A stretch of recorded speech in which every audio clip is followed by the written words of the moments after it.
afọ ka afọ fọtara anyị ihe ọma o. Ụbọchị taa gawara anyị ọjị. Ọganihu ka Igbo na-arịọ n'isi ụmụ ya niile. Ụbọchị taa mara anyị mma ise. Aha m bụ Chima Ihenacho, onye nchịkọta ọgbakọ a. Nke a bụ ọgbakọ ezumezu a nke isii BBC Igbo na-eme. N'ọgbakọ nke a, mgbapụ ndị ọrụ n'igwe na uru na ọghọm dị na ya, nke a na-akpọ jakpa n'olu ndị Yoruba. Isiokwu a dị oke mkpa n'oge a maka na n'ime ọnwa ole na ole a, ihe na-ewuru ọtụtụ ndị Naịjirịa ọkachasị ndị ntorobịa bụ mgbapụ ọsọ si na Naịjirịa gaa mba ofesi. Nke bụ eziokwu bụ na ọtụtụ ndị mmadụ esila n'obodo a waa gaa ebe dị iche iche. Mana ka anyị buru ụzọ gwa gị ndị anyị na ha ga-anọ taa ga-etinye ọnụ n'okwu a. Onye nke mbụ bụ ọkachamara n'ihe gbasara njepụ bụ nwaada Dr. Linda Iheme. Dr. Linda, biko kelee ndị Igbo. Ndị anyị nọ Ọ dị mma.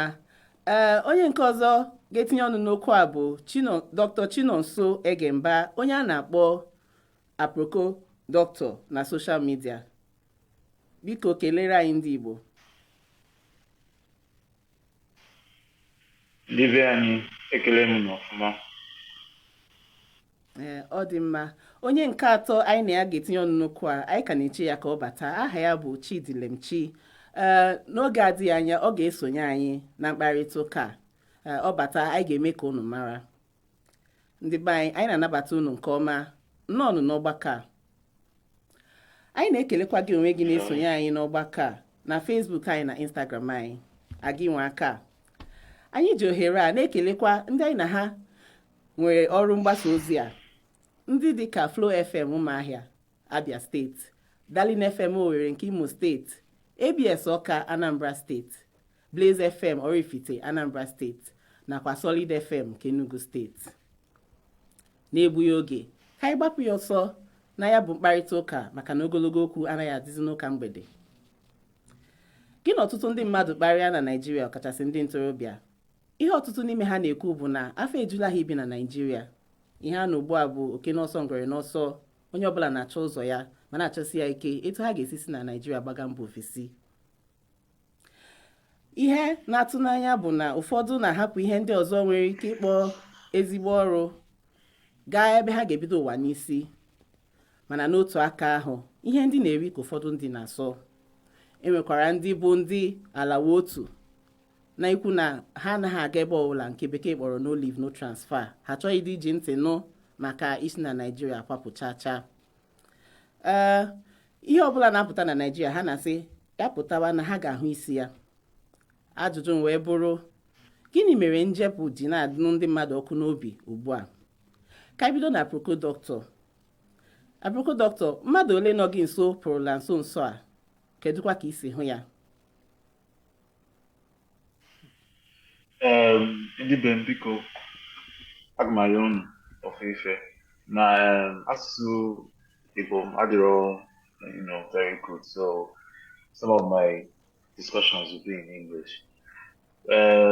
So for me, ụfọdụ doctors they've left the country. And even as of yesterday, one of my friends, Dr. Jackson, Jerry UK. So, and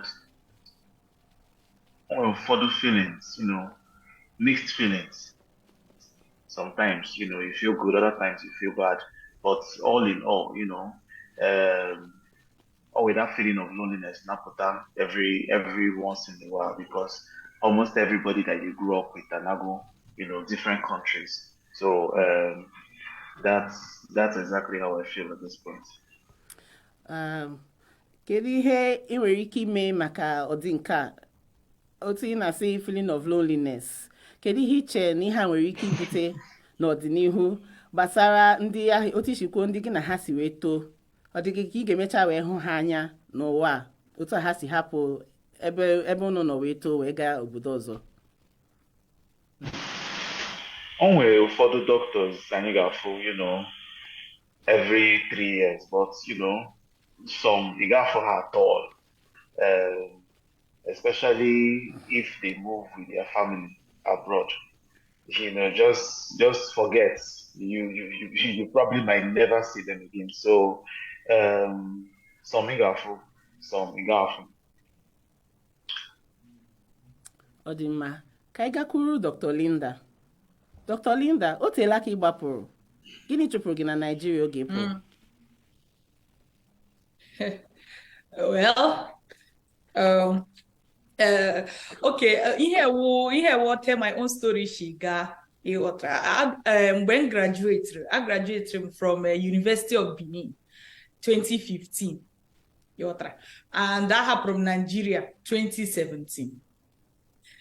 Before my akwa, mgbe na-eto na-aga school, agajiri m akwụkwọ ọfụma. Ihe niile na-eche wụ otu ga-eche mechaa pụta maybe rama na hospital ebe m gara because I'm Dr. Eze onye graduate from Unibe.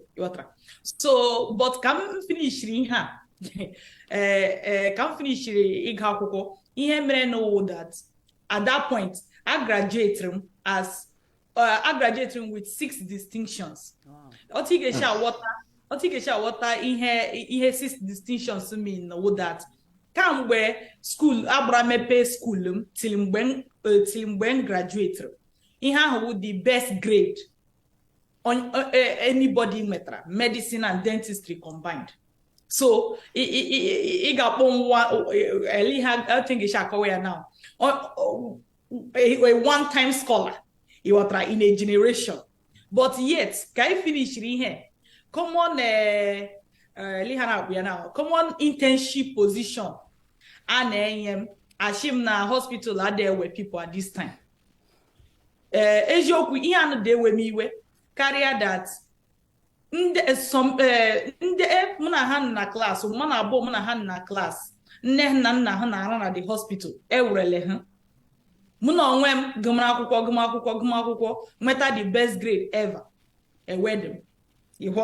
So owu na-enwe the space na ida amam onye mamman adenye gị anything.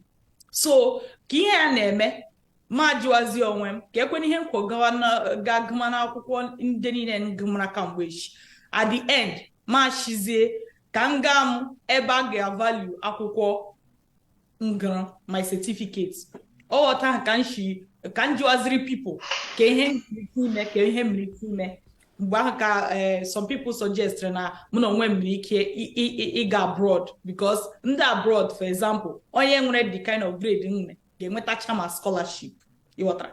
And true kwen ka m bidoro na-echeki at the end enwetara m scholarship ka m ji pụọ Nigeria ịghọtara. Yeah. Ọ dị mma.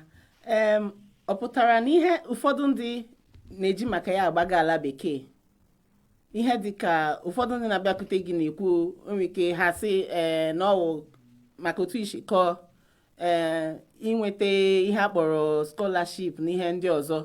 Kedu ihe ị nwere ike ikwu bụ ihe mere ndụ gị ji dị otu a ugbu a iji tụnyere nke ndị gị na ha ka m wee ya ndị gị na ha gụkọrọ akwụkwọ mgbe ahụ gị na ha gụkọrọ maka gị nwetara ohere wee pụọ? Kedu otu ị ga-esi si na ndụ gị dị iji tụnyere nke ha?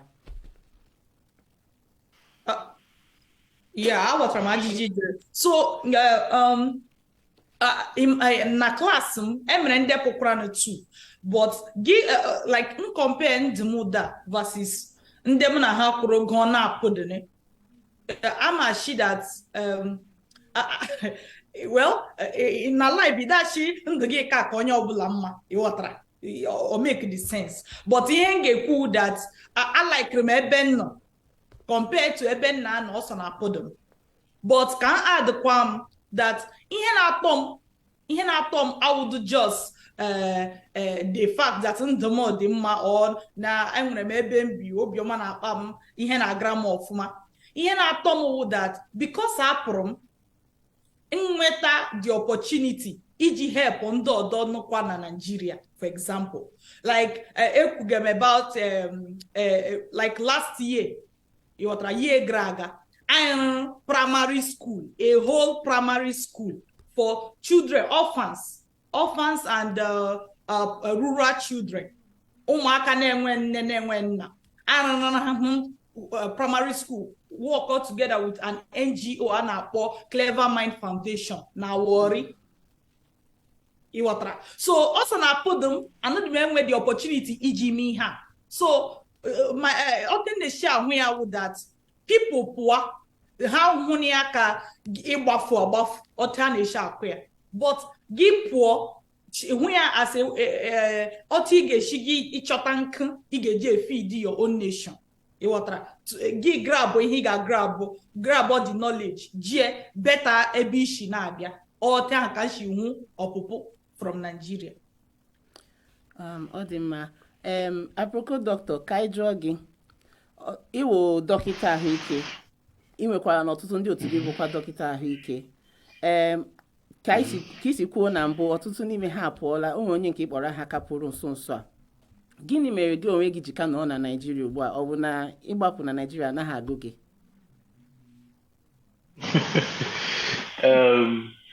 So if for this part I must say Igbo. When I graduated 2015.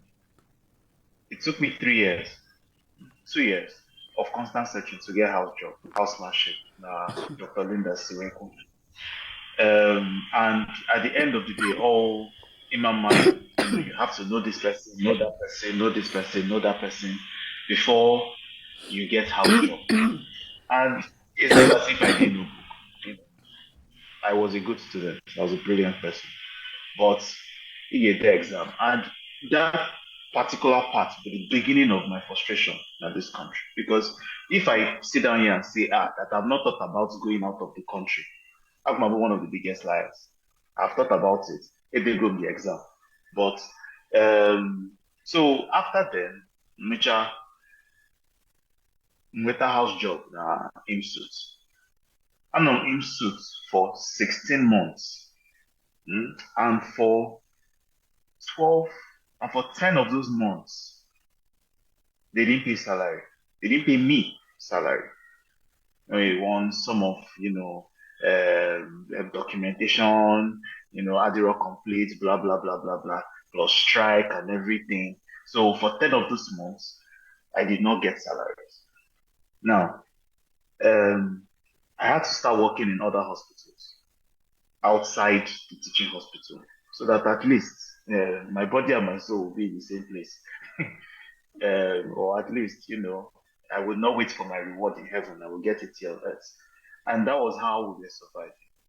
So this was like the start of my frustration with the practice in Nigeria in general.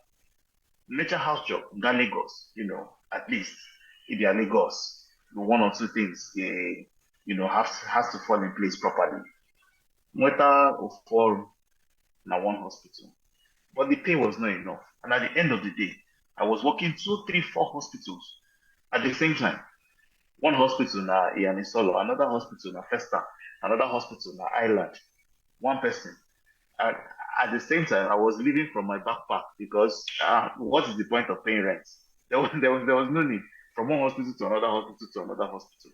So if I look at all these things and I ask myself why I'm still in the country, it looks like I'm stupid, right? Because one of the most logical things for people to do, especially and first off, I'm the firstborn from a family of 3 siblings, and my mother sold Akara, Napa, to raise me and get me into university so that her son can be a doctor. And at the end of the day, you can't even complete house rent. You can't even pay house rent. It doesn't make sense, right? So it was during that period that I started, trying to ensure that these things that, trying to make sure that people became more aware about their healthcare. I take the Aproko doctor thing seriously. And at the end of the day, I started getting some relevance, it was obvious that I was needed in this country. And it was at that particular time that I had to make a choice. Do I have to leave now or do I just go? So, myself, you know what? I'm getting myself 1 year of doing this full time. If it doesn't work, help for this country, and at least go and look for do these things. Because if I say, I believe in the country, this country will work, and but always certain levels of frustration that would come to you, especially if you cannot afford basic things, which a lot of doctors in this country. I cannot speak for other professions, but at least for doctors, any doctor that's working in a private hospital cannot afford a lot of basic. See, any doctor that's working in a private hospital who is a medical officer many times cannot afford the care of the particular hospital he's working in.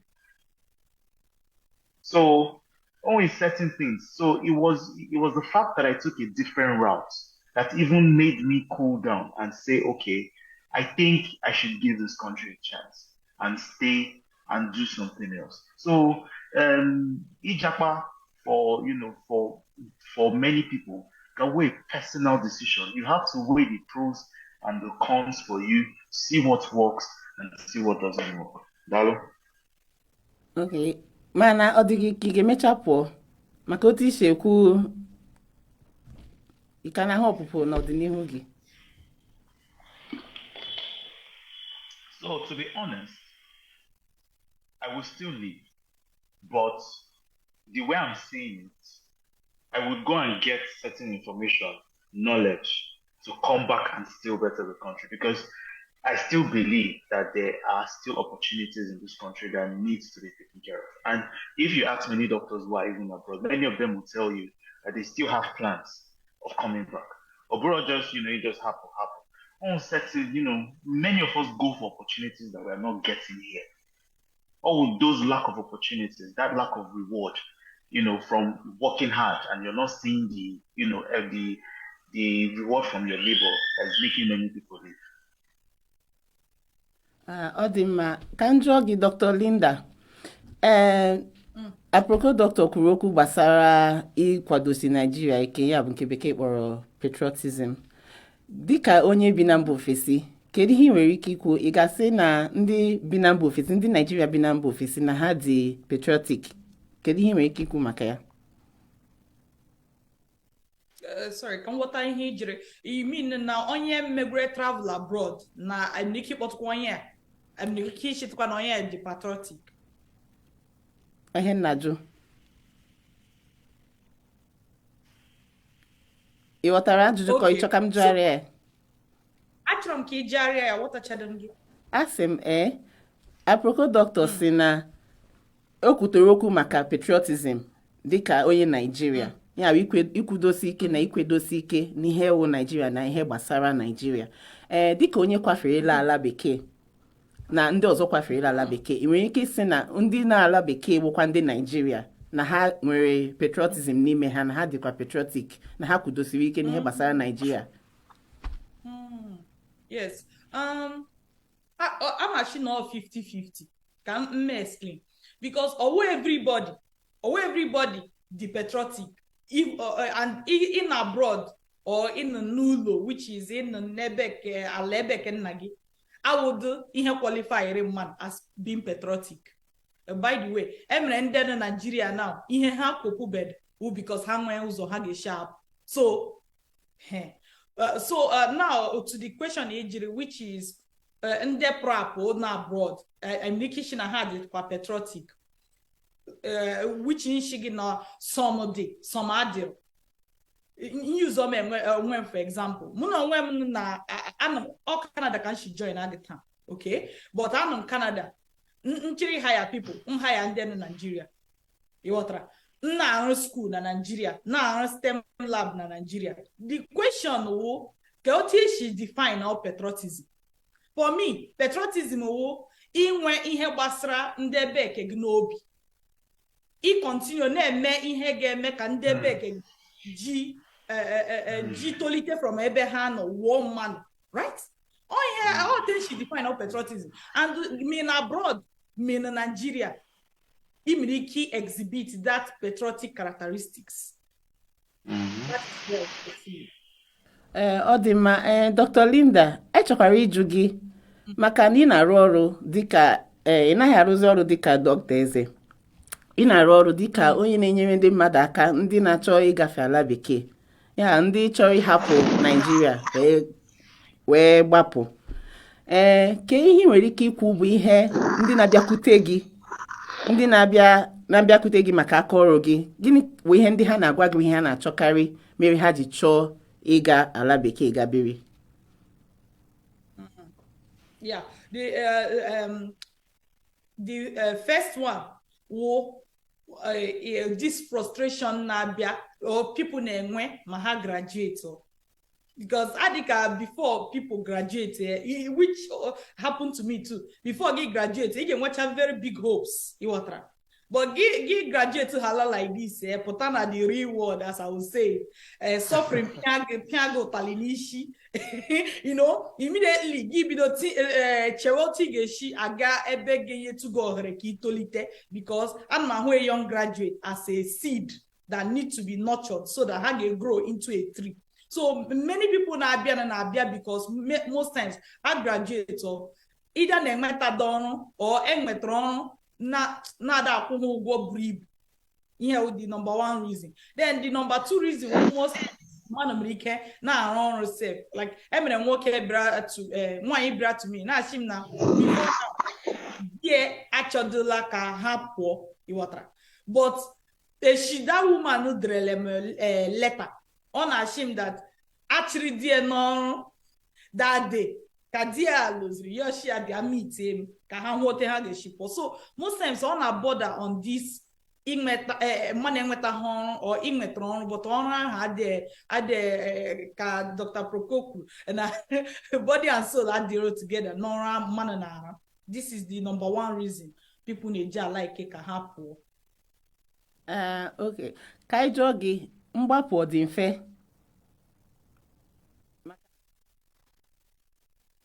maka ndị chọrọ ịgbapụ ndị na-abịakwute gị? So I'm sorry because short or kwe ishi mgbapụ ọ dị mfe. Do you mean is it fair or is it easy? Ọ dị mfe o ọrara ahụ.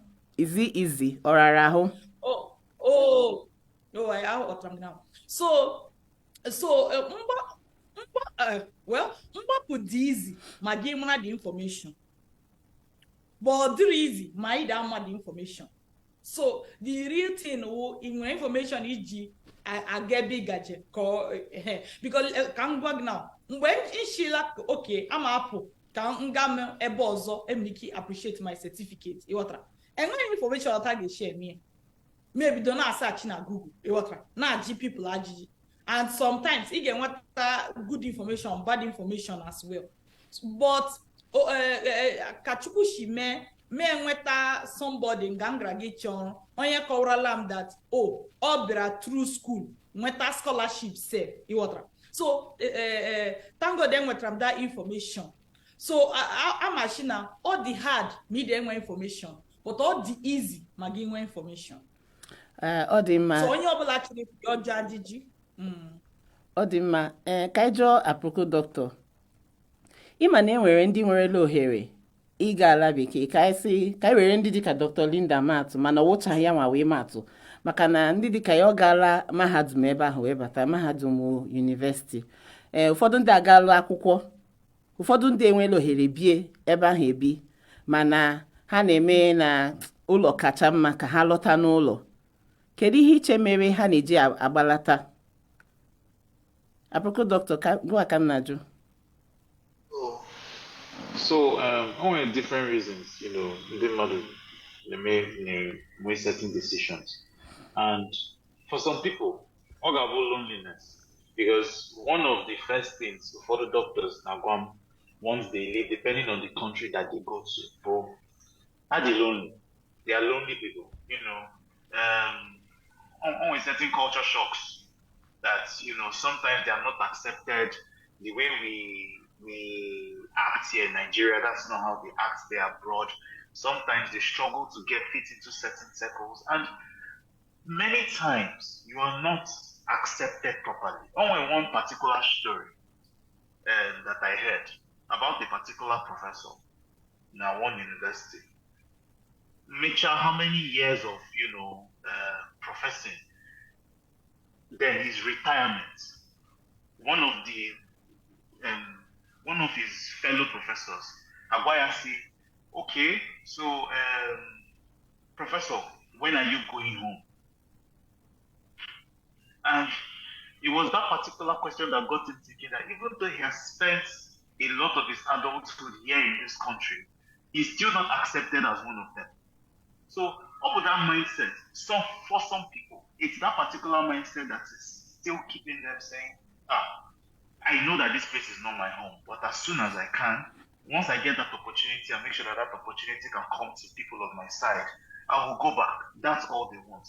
For some other people, only certain opportunities that will come up, either in place of government, in place of business, that will come up that they are fully set to be able to take advantage of that opportunity, but they cannot take that opportunity while they are abroad and they have to come back. So, only certain reasons people people take different decisions. So, we would not know fully why they make these decisions. Mana You can like you can comment on that. ngwa tinye ọnụ tupu njụọ ihe m chọrọ ịjụ ya. Tinye ọnụ tupu njụọ ihe m chọrọ ịjụ ya. Okay, ihe ọdọ na-eme ka people allow from abroad difficulties and at least onye ọbụla na-ege anyị ntị now ka o take a note of ihe nnachi ikwu. Onye ọbụla gaje abroad ga illegally, like onye ọbụla gaje chiri ga abroad ga illegal, like ojidi the correct papers ruo abroad, ahụhụ onye ahụ ga-apa akịma ihe a kwuru na Bible where mmanụ ji shi even in my father's house I was doing better than this.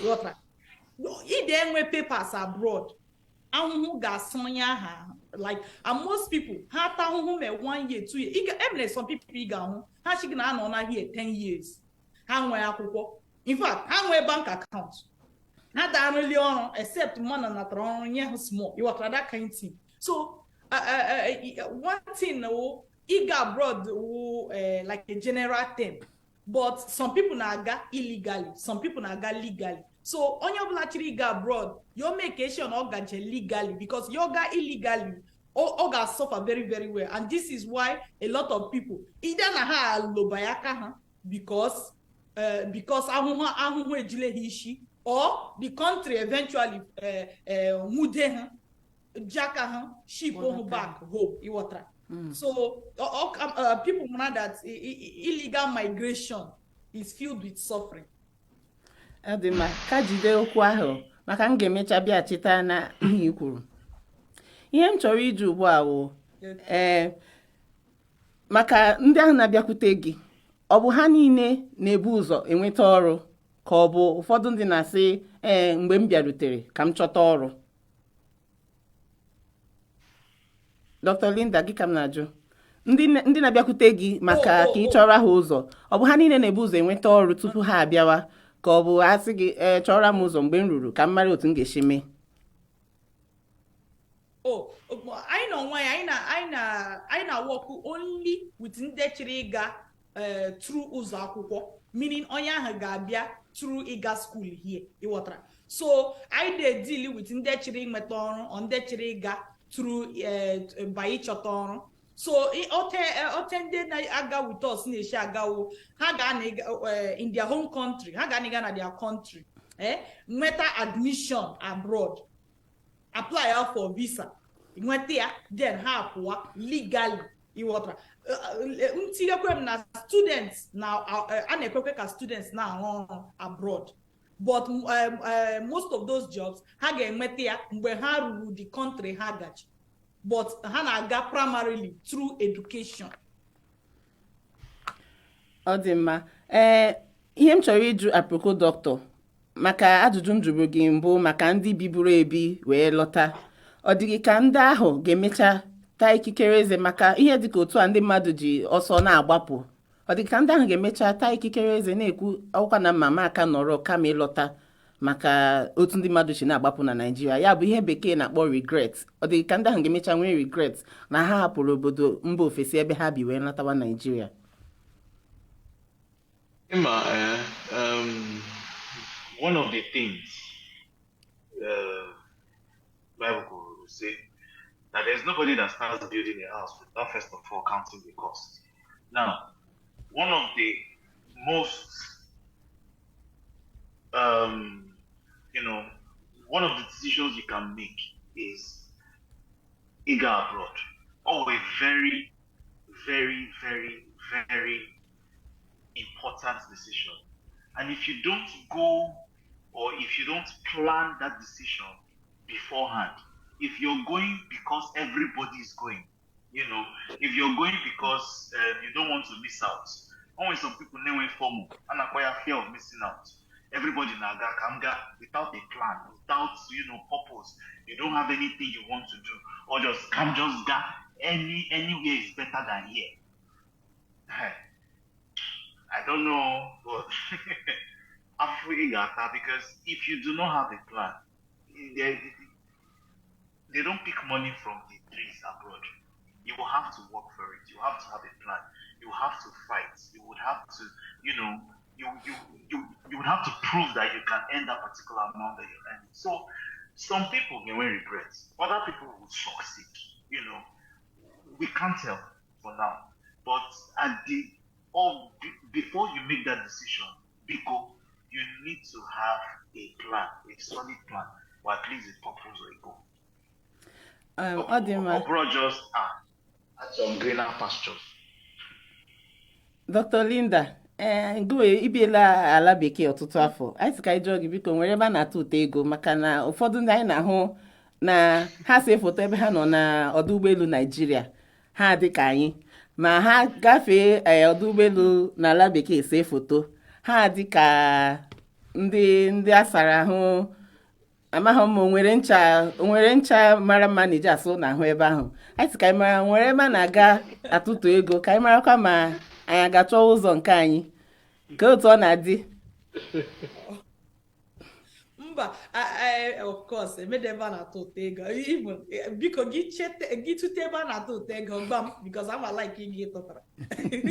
Enwere ebe a na-atụ ụtọ ego.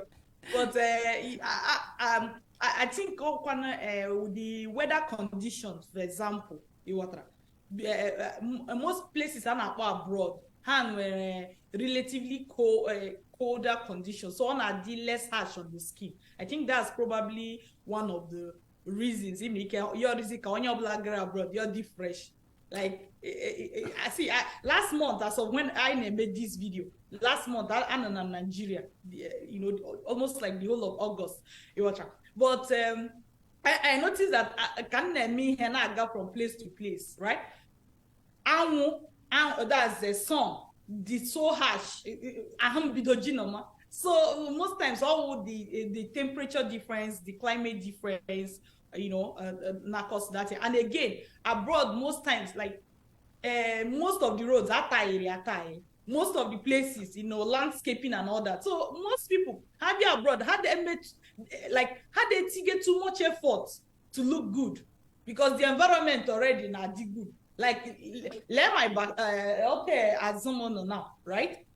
Can be a new low, or the painted already, the white, now makasi. So it's like a man in a way. So I'm sure that's why most times you're the man gafezi abroad.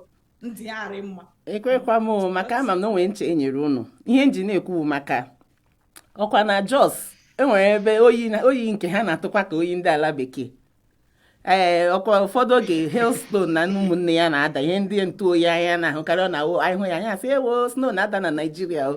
Elee mere ndị Jos anaghị achawapụ ka ndị ruru ọdụ ụgbọelu. Ihe m na-ekwukwa ọdụ ụgbọelu maka na ha na-amara mma from mgbe ha na-esi na ọdụ ụgbọelu rituo. Ha chiala n'ụgbọelu rituo, ụkwụ ha mesaghala na ọdụ ụgbọelu gafee. Ya bye bye Nigeria. Ha amachapụ na mma. Mana anyị nwa ndị bi na Jos oke oyi na-atụkwa. Elee mere ha ji ha na amara ọdị mma ahụ. Ị chọghị ịgwa anyị nke eziokwu? Always show. Amam. Maybe Aproko doctor man. Amam. Aproko doctor, ma ihe mere ha ji na-achabapụ. Amaro. Ọ ga-awụ filter. Na ya filter. Ọ dị mma. Ka anyị kwuo maka ihe gbasara ndị na-aga ala bekee na-achọ ịga akwụkwọ. Mba UK wepụtara ozi nso nso a ebe kwuru na ha nyere ọtụtụ ndị Naịjirịa akwụkwọ ikike, ya bụ nke a na-akpọ student visa, nke ha ga-eji wee bata na mba ha wee gụọ akwụkwọ. Pasentị ha kwuru, ha si na pasentị ha nyere n'afọ 2021 na ihe ha nyere n'afọ 2022 na ọ rịrị elu karịa etu ọ na-adịbu mbụ. Ya bụ na ọtụtụ ndị Naịjirịa na-abata mba ha ije gụọ akwụkwọ.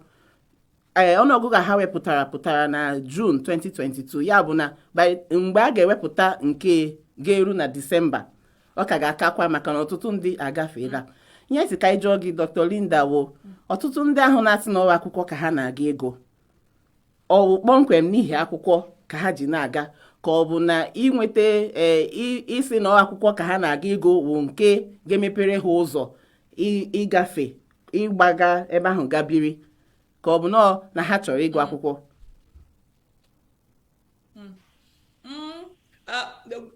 Eziokwu that many people na-aga through akwụkwọ, ha chọrọ ịga akwụkwọ, but other people na-aga through akwụkwọ because ha chọrọ ibi na the country, but ịga through by ịga akwụkwọ wụ a legal way ị ga-esi bata na the country. So enwere mix, enwere ndị nkwuru local ha just chọrọ ịbịa ịga akwụkwọ here, ha gacha ha alawa, but a lot of people na-abịa ịga akwụkwọ as a way iji nọrọ back. Ọ dị mma. Ka anyị jụọ Aproko doctor, ọtụtụ ndị na-aga mba ofesi ije bido ụwa n'isi. Ụfọdụ na-atụkwa n'ụjọ na n'ihi ha anụla ọtụtụ akụkọ gbasara etisikwuo, ka anyị wee ya n'ime atụ, na ụfọdụ ndị ụlọakụ, ya ndị bankers na Naịjirịa, ha nwere ọrụ a na-akpọ ọrụ bekee na Naịjirịa, mana ha gafee ala bekee ha wụrụ ndị nche, ya bụ nke a kpọrọ ndị security men, ma ọ na ha wụrụ ndị weta. Ụfọdụ na-atụ ụjọ na gịnị mere o ji awụkarị ha hapụ ọrụ ha ahụ a na-ahụ na ọwa ọrụ ọma, ha gafee gawa ebe a na-arụ ọrụ aka. Kedu ihe iche wụ ihe na-ebute ụjọ ahụ? Aproko doctor, ụjọ ha ahụ dabara adaba?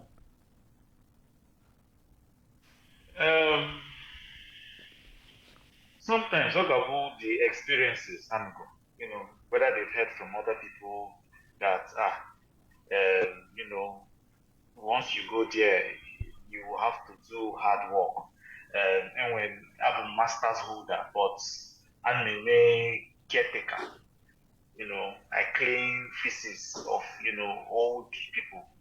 We would not sit here and act like it doesn't happen. And it happens. And people hear those stories. So all about those stories that they hear,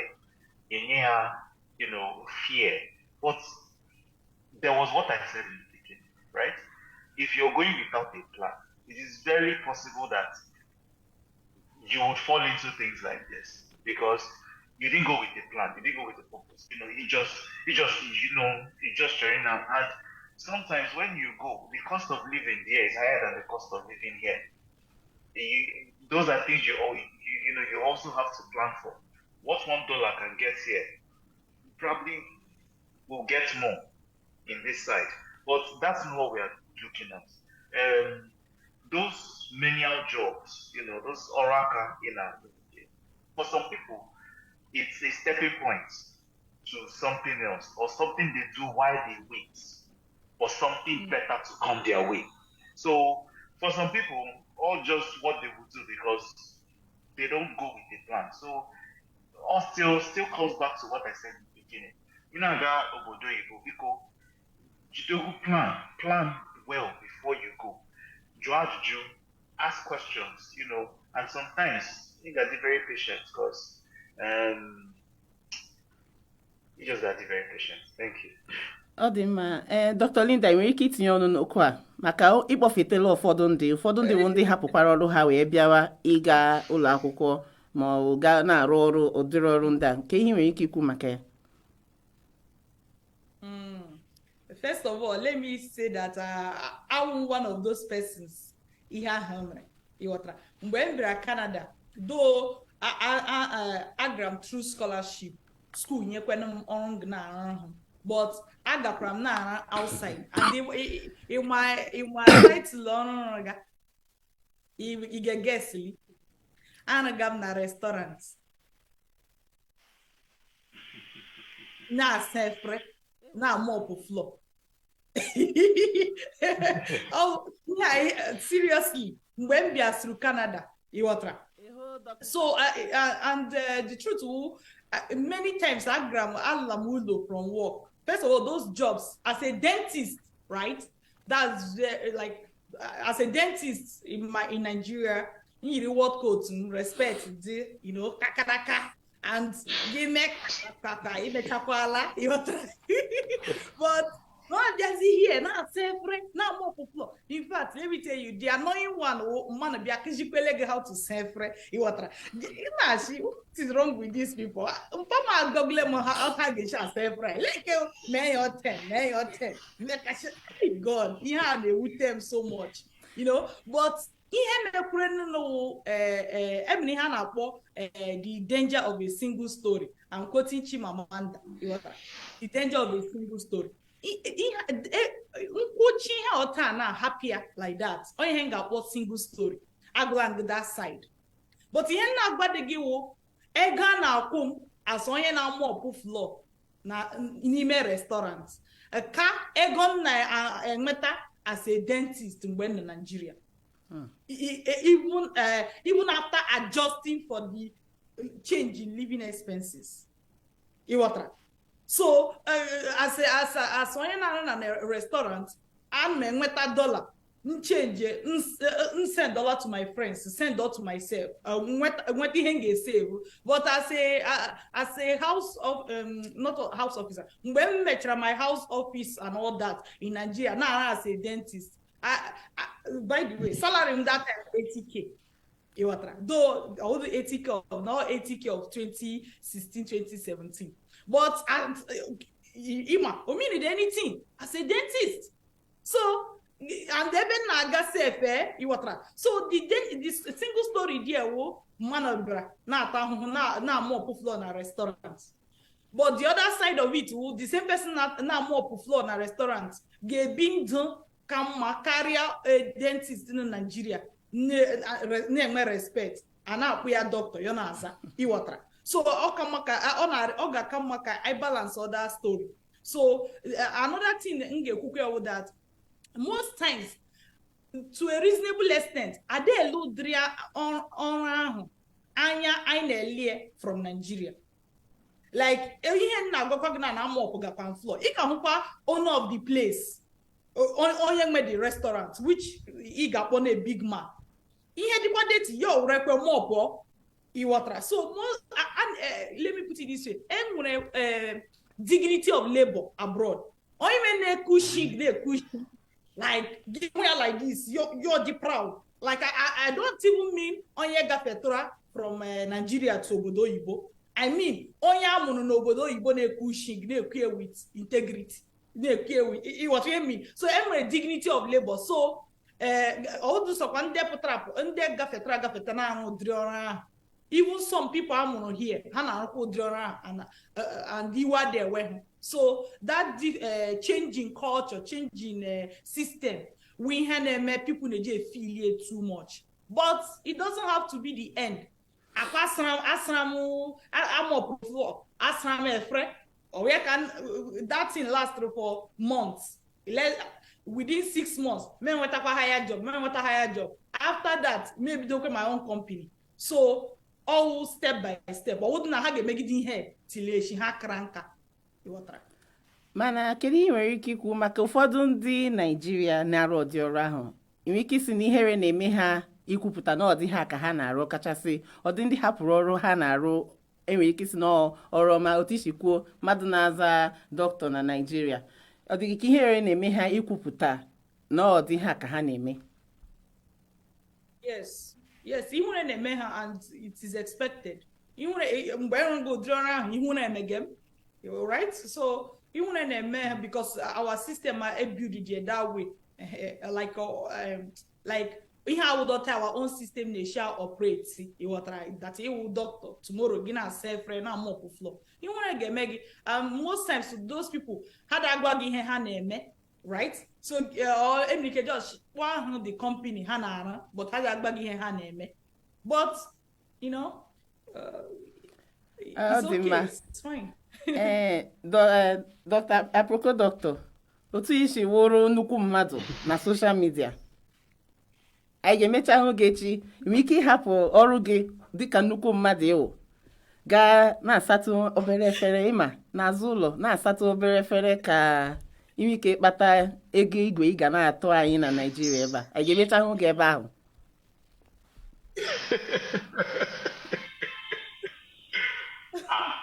Ukwe nke wee eziokwu o. Mba, biko. Mba.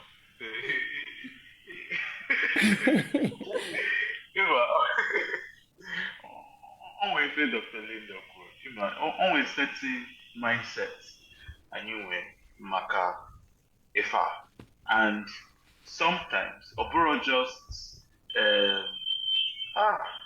they hard though. Mba. Agame Ya ihe na-achịkọwa tupu ị ga-enwetarịrị ọrụ dọkịta tupu ị ga nwawo na ị ga-aga. Yes, or lecturing or something. I'm very patient. I would look at my options properly. But the other side of the story, Dr. Linda could say on a different side of the story. The other side of the story, Oboro or Fodunma, is not everybody that can have that patience. You could say, I would wait for something better to come.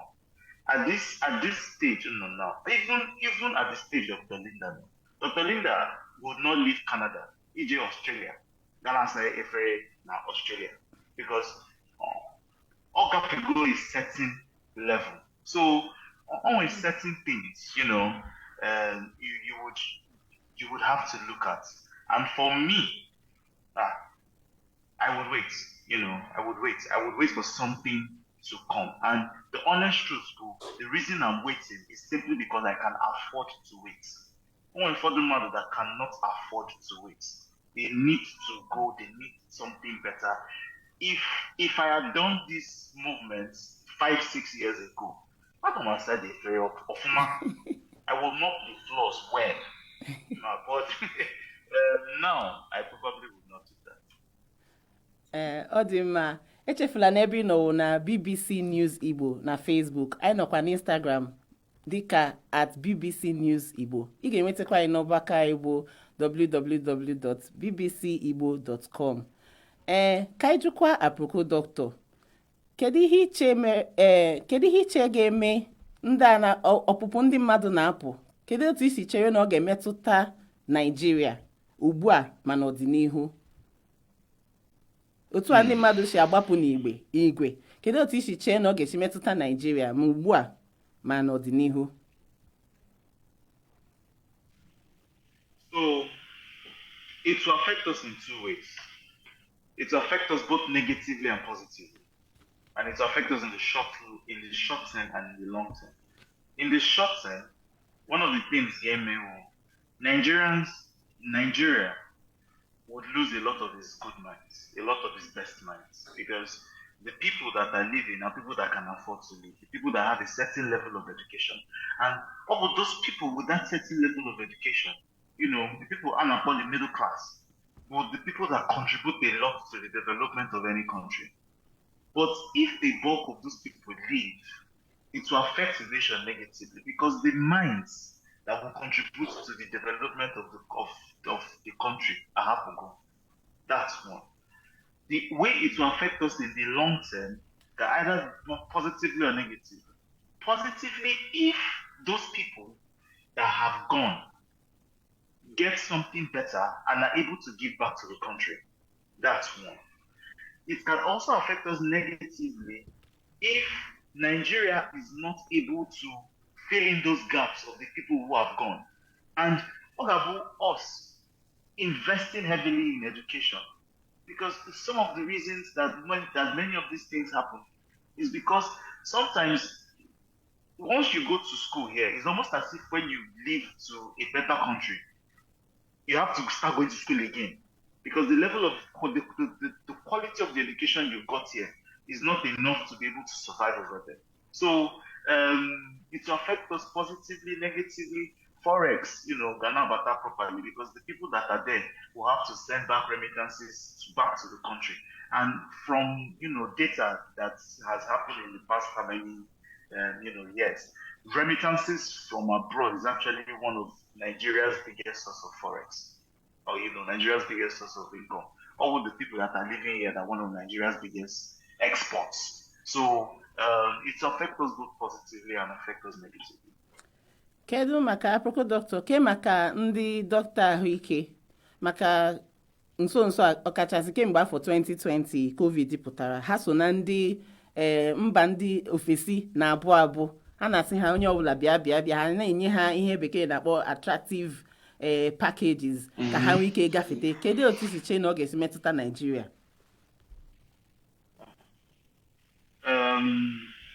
It's affecting us badly now, before we even talk about, in the future. But currently, it's affecting us. And only one story, one of my friends called me 3 or 4 weeks ago. Only a doctor na Ikorodu General Hospital because one of his friends were in stroke. And there is no doctor in the hospital to be able to take care of him. We had to start making calls. Imagine a doctor make calls to find another doctor that can take care of the patient. Now, imagine people who do not have access to doctors, people that do not have doctors' phone numbers on their phones. How do they survive? Many of these doctors are even living from the urban places, basically Lagos, Port Harcourt, and Asaba, the capitals. There are little or no doctors in the rural areas, right? And abroad, there are faults. Many times, many of them are going because they want something better for themselves. So currently, it's affecting us negatively simply because we are losing the little doctors that we have. Nigeria currently, we're one of the lowest doctor-to-patient ratio in the whole world, and we're still losing many of those doctors to other countries. So, I'm going to be very honest, it's affecting us badly. Odima, Dr. Linda, ka anyị jụọ gị maka na ngị otele pụrụ isokwanụ n'ụfọdụ na ndị a ga-asị wụ ndị na-arụ ọrụ like professionals. Kedu ihe Nigeria nwere ike ime iji belata ụdịrị mgbapụ a ndị mmadụ na-agbapụ ugbu a, ya nke bekee na-akpọ brain drain? Kedu ihe iche dịka onye na-aga na-abata ịhụla ihe na-eme ebe ahụ na-ahụkwa etu o nwere ike isi dị mma ebe a? Kedu ihe iche na Nigeria ga-emeli iji belata ụdịrị mgbapụ a?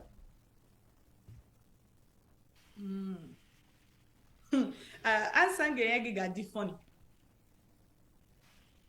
But ka m gọtụkwa gị ya, right? Ọ ka mma ka ikwue ebe anyị na-ihe na-ekwu.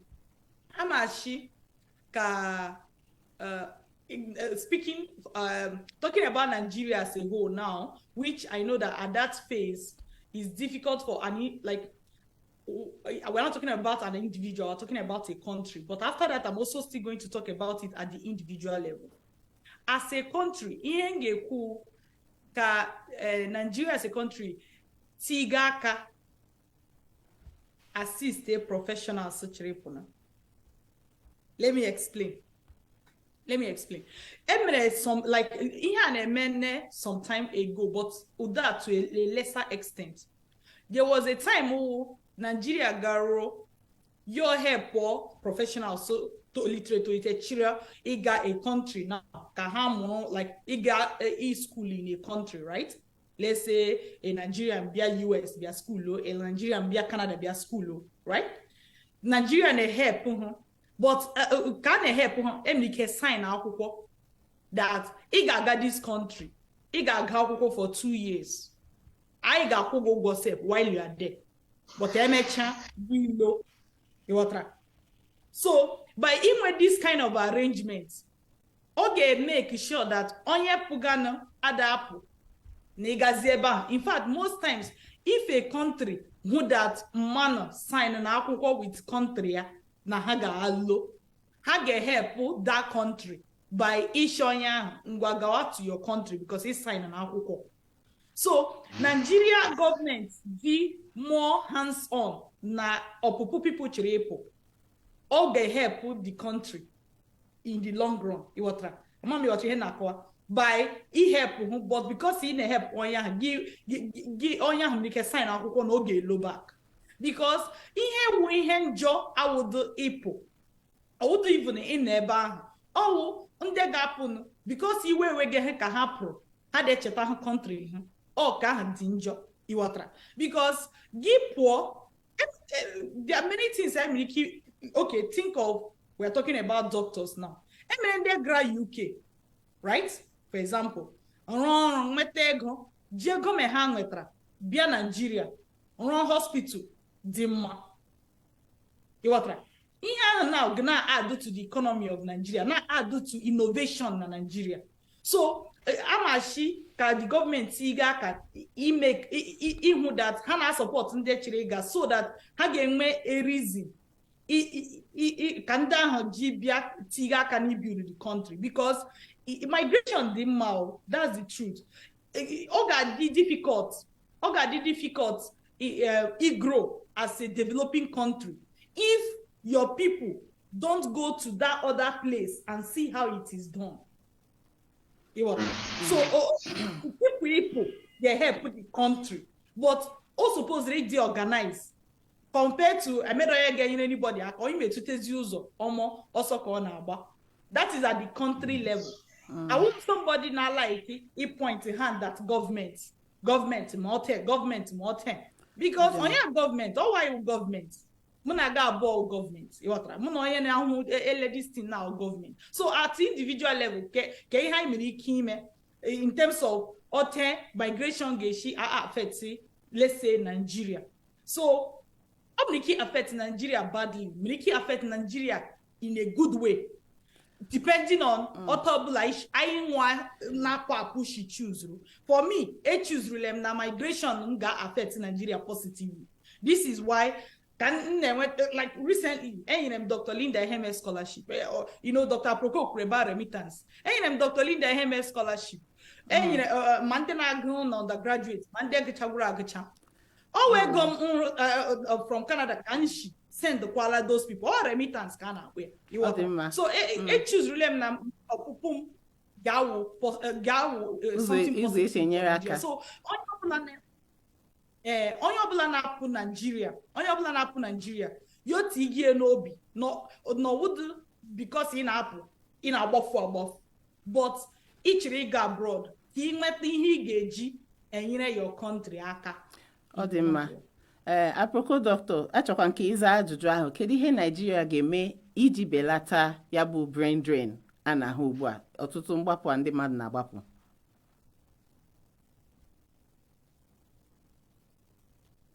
Aproko doctor na ihe m na-ekwu.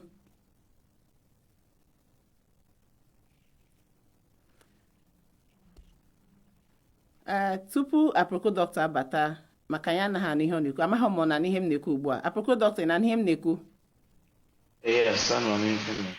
Achọrọ m ka ị tinyere m ọnụ na ajụjụ a jụrụ Dr. Linda. Asị m na kedu ihe Nigeria nwere ike ime iji belata ya bụ brain drain a na-ekwu okwu ya? To be honest, Dr. Linda has said almost everything that needs to be said. You cannot stop him from it. All the most important thing. And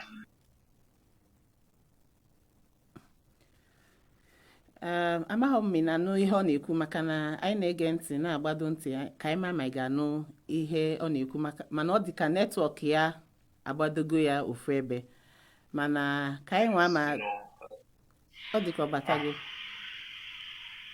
Aproko doctor ị na n'olu m Dr. Lindy na n'olu m Yes, I'm an ihe na-ekwu. Dịka anyị na-eche Aproko doctor maka ọ dịka netwọk ọ na-enye ya nsogbu ka m jụọ gị ajụjụ ikpeazụ m chọrọ ịjụ gị Naijiria na-akwado ime ntụliaka eji ahọpụta onye isi ala ọhụrụ kedu etu iche na nke a ga-esi metụta ndị isi Naijiria na-agbapụ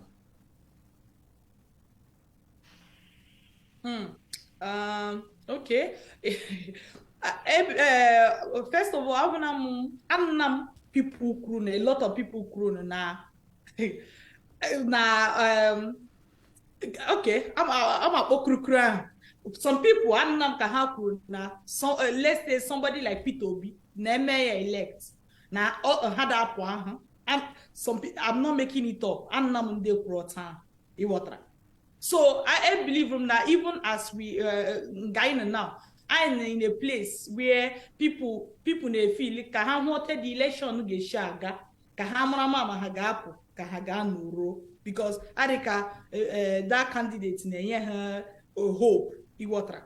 But I think okay, here what I feel election ge she affect migration now. Less people may leave based on onye ahụrụla but achọm how do I put it onye ọbụla ahụrụla because I know them here ebi igbo mmanụ onye a ga-choose and onye a na-choose but onye ọbụla ahụrụla the most important thing gị chiri ịpụ keep it in mind na ịchiri ịga somewhere ka ịmeta ihe ị ga-eji benefit your country irrespective of onye ọbụla pụtara from the election because anyị na-achọzi ikwu na ahụrụ onye ọzọ n'ụwa ga-emebi ọ dị mma Aproko doctor ị nwekwara ike zaa ajụjụ ahụ kedu otu isi chee na ntụliaka ga-eme n'afọ 2023 ga-esi metụta mgbapụ ndị mmadụ na-agbapụ Depending on who is elected, just as Dr. Linda said, one of the things in the Manuku for this particular election, naming at 2023, Gaidabo a making or breaking point for this country. So, Ogabo, either a situation where Nigeria starts going back to repairing itself, or Nigeria further depreciates. And Ogabo, the result of that election, you know, if the people who are living in the country do not feel that the person who is at leadership or the person who has been handed over leadership cannot take this country to the promised land, Agawa, to be honest, you know. So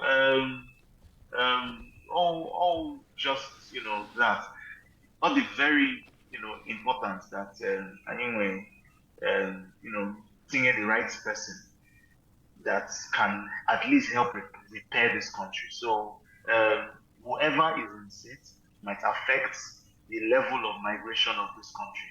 You know, Ogabo, a case where this is not the first time people have migrated in mass na this country. It has happened before. So if we don't want it to happen again, then you know we should be very careful what we put in place in 2023. Ọ dị mma ugbu a anyị na-achọ ka anyị si na Facebook were ajụjụ ndị mmadụ. Ajụjụ nke a m chọrọ ịjụ gị bụ Dr. Linda McLoved Freedom say na ụfọdụ ndị mere njem gaa ala bekee gara n'ụzọ dị ha mfe mana ọ bụ enweghị ọrụ ha mere o ji na-emenye ndị nke nwere aka ọrụ ihere mere ha ji na-atakwa ahụhụ ya bụ na ụfọdụ ndị ha anaghị akpa ezigbo agwa maka na ha gara ụzọ dị tụrụ ha mfe mana ha enweghị aka ọrụ mere eji were ofu aha na-akpọkọta mmadụ niile maka akparamagwa ha. Ajụjụ mbụrụ kedu ihe nwere ike ime iji amaghị ma ngasị iji họpụta ndị na-akpazi agwa na ndị nke na-anaghị akpazi agwa kedu ihe nwere ike ime?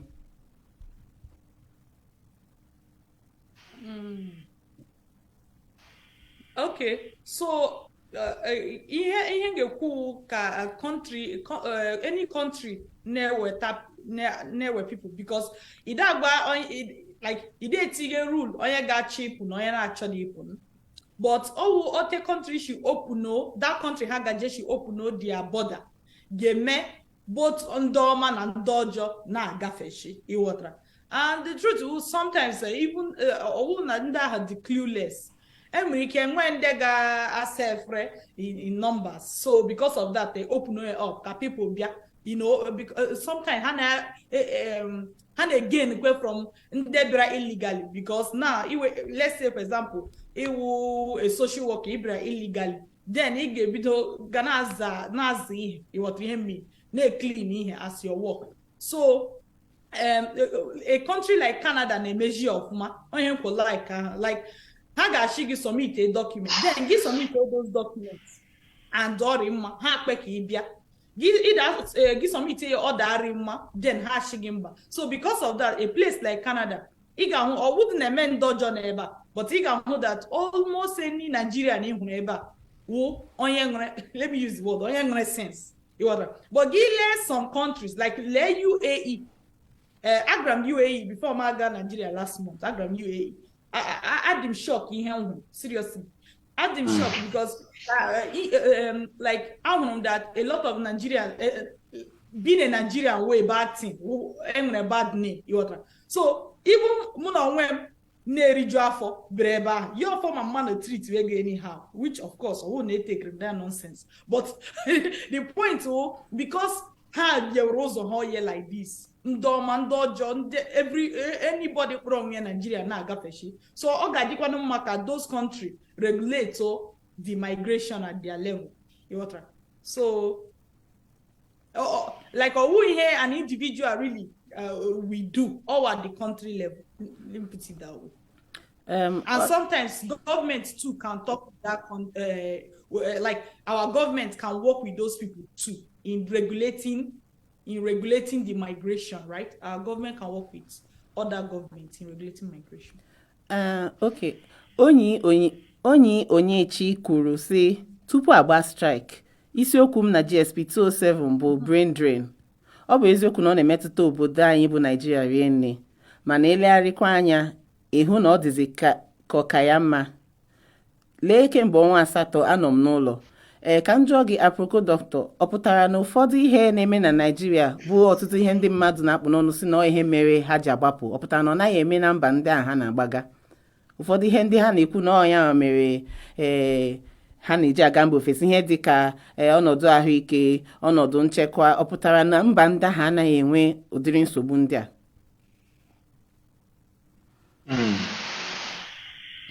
So every community, every country has its own problems. Okay? Now, but we now live in a world that is, quote and unquote, a global village. I know for what is obtainable in other countries by time. So most times, by the time we see what is obtainable here and what is obtainable there, and it looks like that one is better, we'll go.